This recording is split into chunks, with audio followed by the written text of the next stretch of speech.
למה התכוון הרב יונתן זקס כשדיבר על כישלון הנאורות? כדי להבין את המונח כפי שהרב זקס משתמש בו, עלינו לבחון כיצד הבין את הנאורות ואת המשבר שנלווה לה, וכיצד ניתח את השפעתה על ההגות היהודית. ראשית, נגדיר את המושגים הבסיסיים, נאורות ואפיסטמולוגיה.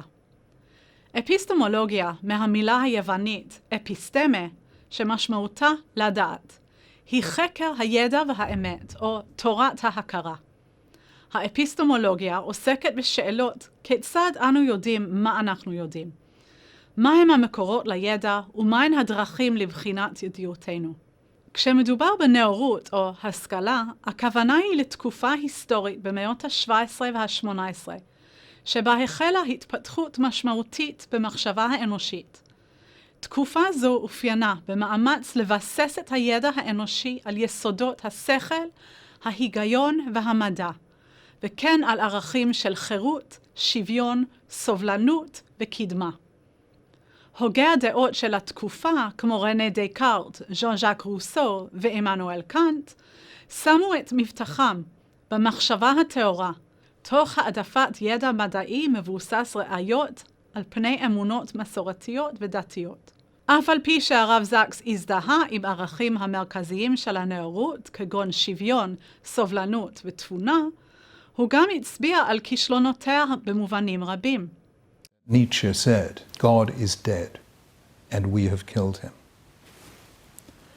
And a mere 60 years later, people were busy trying to exterminate the people of God. מבחינת הרב זקס, היהדות מציעה גישה ייחודית לידע ולאמת, החורגת הרבה מעבר למחשבה הרציונליסטית של הנאורות.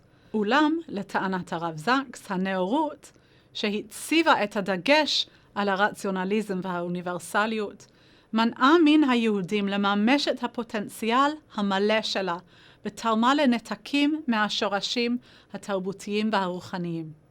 כפתרון למשבר זה, ביקש הרב זקס לחזור לשאלות הערכיות והמוסריות של המודרנה, מתוך גישה יהודית. And a day will one day come when the story of Israel in modern times will speak not just to Jews, but to all who believe in the power of the human spirit as it reaches out to God, as an everlasting symbol of the victory of life over death, hope over despair. על היחיד לקבל על עצמו אחריות מוסרית, ועל מעורבותו בחברה מן המקום של האתיקה. רעיון הברית פירושו שכל ההיבטים של עולמנו הם עמוקים ומחוברים זה לזה. אנחנו חייבים לחיות כאזרחים פעילים בחברה במובן של ברית. זה נכון ביחס האלוהי-אנושי, אך גם בחברה עצמה. The only real antidote is to renew the social covenant that says we are bound by bonds that go deeper than self-interest. We share an identity and a fate, and we're collectively responsible for the common good. We need to remember that societies are strong when they care for the weak. They are rich when they care for the poor, and they are invulnerable when they care for the vulnerable.